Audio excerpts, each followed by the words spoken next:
A second woman has been arrested in connection to the deadly shooting of Lauren Martin. Sanford police say 31-year-old Lakivia Pringle live streamed the fight that led to the mother of three getting killed. West 2's Spencer Tracy was at Seminole County Courthouse today, where Pringle went before a judge. Came over here, come on. You said you wanted to fight, come fight. This video shows key evidence for the investigation into a shooting that left Lauren Martin dead in Sanford. It shows the moments leading up to the fight. The whole thing was live streamed online. Police arrested two women for the death of Martin. Savon Tyler, accused of pulling the trigger, and Lakivia Pringle, accused of recording the video. They both have been charged with first-degree premeditated murder. This morning, Pringle had her first court appearance. She was given no bond. Tyler was given the same thing earlier this week. Investigators say Pringle was the one behind the camera and was encouraging Tyler to keep fighting. Police say Tyler saw Martin outside her house. In the video, you see her with a children's baseball bat. The fight continues until at least one gunshot is fired. Martin's family says their loved one was a photographer, and there was some disagreement between the two about pictures she took of Tyler. They say their loved one did not deserve this. Someone went online and made a comment, and then the other person went online and made a comment, and then it was just back and forth, and it spiraled out of control from there. After this morning's quick hearing, Pringle will remain at the Seminole County Jail. Her next court appearance is in December. I'm reporting in Seminole County. I'm Spencer Tracy, West 2 News. As y'all can see, Taylor's girlfriend, Lakivia, have been arrested. Like I said, she should have been arrested. I'm glad she is, because she hyped that situation up. Lakivia also acted like she knew, well, she did know the Florida law of stand your ground. But in this situation, this is not standing your ground. When y'all outside waiting with a firearm on a utility post waiting, also Taylor had a bat waiting. And if you look at the video, Taylor was the first one who took the first swing. She hit her first with the bat before they started fighting. And then out there, Lakivia, you know, when they was fighting, Lakivia was like, now fire her ass up. I mean, it's like they already knew this was going to happen. They already knew that they was going to shoot her. And by her coming over to their house, they thought they can get away with it with stand your ground. But that's not standing your ground. Standing your ground is if she came over there, if she outside just talking stuff, she could do that in the middle of the street, which Taylor them met her soon as she pulled up in the middle of the street. But if she ain't doing no damage to the house, coming up onto your property, damaging the house, busting windows out, you know what I'm saying, trying to get in there, then that's not, I mean, that's stand your ground when you're doing something like that, but not soon as she pull up, y'all outside waiting for the drama. Now, Lakivia Pringle is arrested. She been charged with the same thing, murder, which she need to be, hyping this whole situation up, thinking she knew the law. She didn't know the law, went about it the wrong way. Now, if you did want to use the law, what she should have did was just stay in your property, stay on your property, let her come up there and assault you. Bam. That's stand your ground. But they was literally outside waiting for the phone. She even said, do you want me to hold your phone? You know what I'm saying? Andy, and she over there talking about put it over there. You know what the heck she talking about put it over there is? Put what over there? What else is gonna be that she gonna put over there? A weapon, a gun. Set it over there. I mean, come on, y'all help me think what else it is she gonna have her to put over there. I mean, is it the bat? The bat was already in her hand. So it's just common sense at the end of the day. She's in jail, getting charged with murder. They both been held without bond. You thought you was doing something, the law was gonna be on your side, and it's not, because you went about it the wrong way. With that said, let's get to this next story. Check out this video right here. We want to first off warn everyone that this video is extremely disturbing. It shows the exact moment a quiet meeting to address some family issues suddenly turns violent. 32-year-old DeAndre Johnson is facing an assortment of charges: attempted murder, aggravated assault, unlawful flight. You guys are offering services that might be able to help. And it's all because of what happened in this Facebook video that Johnson posted live on Tuesday. According to court records, the Valley dad wanted to document the sit-down meeting he was having with a caseworker from Arizona's Department of Child Safety to talk about his daughter. The meeting, which took place in the lobby of this DCS office in Mesa, lasted about an hour. All right, man. All right, so we'll be in touch. Sounds like a plan. You can see the two men get up, fist bump, then the caseworker walks away. A split second later, Johnson appears to grab the state employee and put him in a chokehold. You was a dead man. The moment you took my daughter in that room. More than 2 minutes go by and the caseworker doesn't appear to be moving. Eventually, you hear people in the lobby. The victim is left lying on the ground and the attacker takes off. Child welfare is very difficult work. DCS Deputy Director David Lujan says the video shows how dangerous caseworkers' jobs can be. It's very difficult to watch. It is, I think what was really telling about that video is that the caseworker had a, more than an hour-long conversation where they're talking calmly. Things seem to be going okay. They sort of fist bump to say goodbye, and then just out of the blue, this happens. Mesa police tell us Johnson was arrested about 3 hours later in Scottsdale after not pulling over for a traffic stop. The victim was rushed to a nearby hospital where he reportedly told police that Johnson threatened to kill him last week, but he was able to calm the angry dad down. The incident raises new concerns about the safety of DCS staff members when they meet with parents and other family members. Earlier this year, DCS stopped providing security guards at DCS offices around the state due to budget cuts. They had a responsibility to keep my daughter safe. They had a responsibility to keep the case aides safe. Florence mom Erin Michael tells us this week's attack brings back memories of when her then foster daughter was kidnapped and her state worker attacked during a visitation several years ago.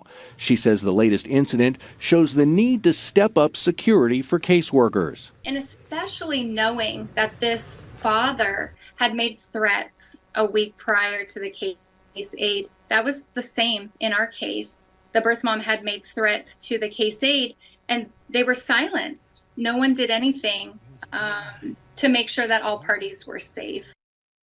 Now, we're told that DCS does have protocols in place to protect caseworkers, everything from having emergency alerts on their phones to being able to request a partner when they perceive a possible threat. The agency is planning to request more funding for safety during the next legislative session. As for the caseworker, we're told his injuries were life-threatening, but thankfully he is out of the hospital and home recovering. Back to you guys. All right, y'all. First off, I know it's a lot of sensitive people out there, so I'm going to say this right now. I'm not saying what the father did in the situation is cool. No, I'm not justifying his actions at all. But we got to talk about what's real. And secondly, DCS, we got to talk about their actions. We got to talk about the school actions. We got to talk about all of that. Now, with that said, only thing this father wanted was answers. It's not cool for nobody just to go question your daughter without your consent. The school allowed it. They allow somebody to come up there and talk to your kid without your consent. That is not cool at all. With schools, do you think it's all right for a teacher or anybody at a school to talk to your kid about what their sex identity is without notifying you? Like my boys' school, they was having a conversation about suicide. They didn't, before they had that conversation about that with the kids, they notify us about the situation and asked us if we wanted him to be in that conversation about the suicide conversation. You know what I'm saying? Of course, we said no. Now, anything else that goes with anybody, kids need to be notified. I feel like this guy felt powerless over his kids. Just because somebody worked for the system, DCS, they could do whatever they want to, and not giving this man an option whether he want to consult with a lawyer or anything, or just being notified. Like, we got something came up, somebody said this, somebody said that. So DCS is in the picture now, and we're gonna have a conversation with your daughter. I mean, do you want to be present or not be present? Or even if they don't, even if they don't want him present, he know that they about to have a conversation with him. Everybody is not the same out here, especially when it comes to your kids. You don't know how somebody will react when they trying to get answers, and the only thing you're doing is taking them through the loop. Because when he went down to the DCS office, if you watch the video, and then the guy who he choked out just asking him a million questions and not giving him an answer of why he talked to his daughter without his consent. That stuff was stressful. I was looking at that video like, you know what? I would flip out in a situation like this when I want one simple answer of why you and my daughter in this room by yourselves without consenting me on this situation. We're not the same. You don't know how somebody gonna act, especially if he's a good father and somebody allegedly lied, got him in this situation.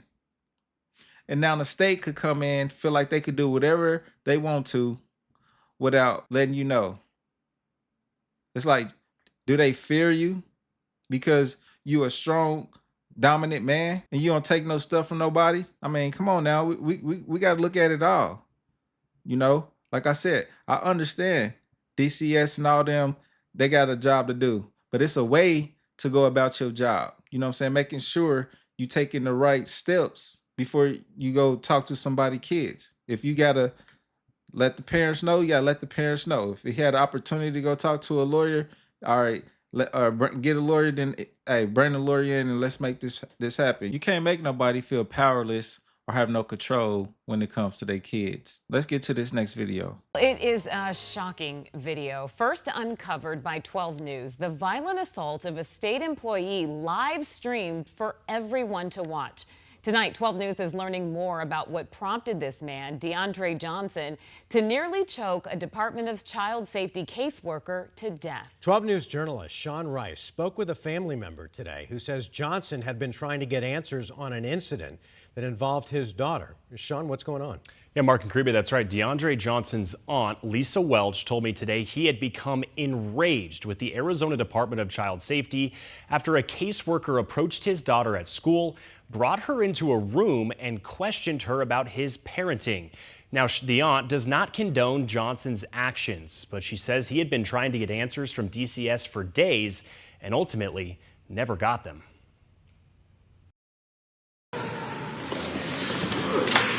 Inside a Mesa office building, a DCS caseworker loses consciousness.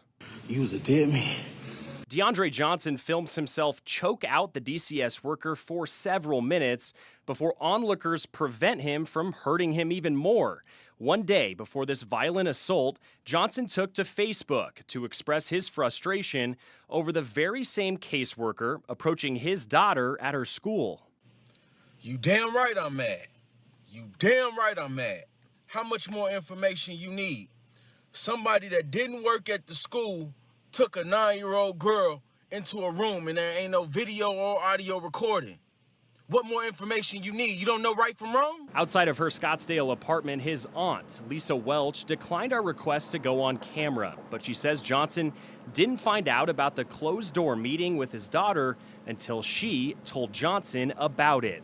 She says he became enraged, prompting him to set up the meeting with the DCS worker. Anybody else think it's okay to take little girls in the room? It's unclear why DCS was speaking with his daughter. 12 News reached out to them to ask if it happened and why. They told us they could not comment on the investigation into Johnson due to confidentiality laws. Now, DCS clearly said, or this news station clearly said that they don't know why DCS went to go talk to his daughter. It's unclear. So it's cool for them to do whatever they want to, take somebody's daughter or any kid, but take his daughter and go talk to him without his consent. It don't work like that. You got to give somebody some answers. You can't just say it's the law. I don't gotta say nothing. No, it don't work like that. This man needs to know why you talking to his daughter. Johnson has been charged with attempted murder of the DCS worker and remains in jail on a $500,000 bond. 12 News has also learned this is not Johnson's first run-in with the law. Back in 2017, he was convicted of aggravated assault. Court documents obtained by 12 News say he punched a man he didn't know in the face, threw him to the ground, kicked him, and stomped on the back of his head until he lost consciousness. Tempe police say Johnson continued to stomp on the back of his head and was smiling while doing it. The victim testified at trial that he did not know Johnson and described it as a completely unprovoked attack on his life.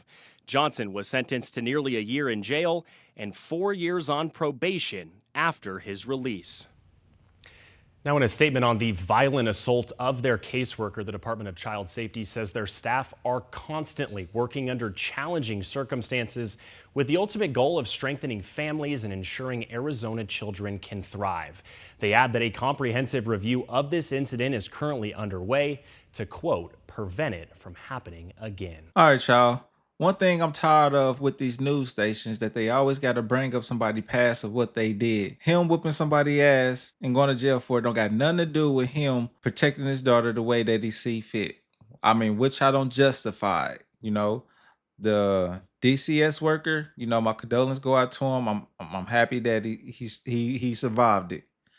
But at the end of the day, they need to stop bringing up that old stuff because it don't got nothing to do with this man in this situation dealing with his daughter. But back to this case. Y'all let me know what y'all think. You know, we're going to keep it here, real here. You know, this is our safe space. I mean, let's talk about it. You know, we're going to have let's agree to disagree, but let's keep it real. Was DCS in the school wrong for interviewing this man's daughter without his consent? Put your comments down below.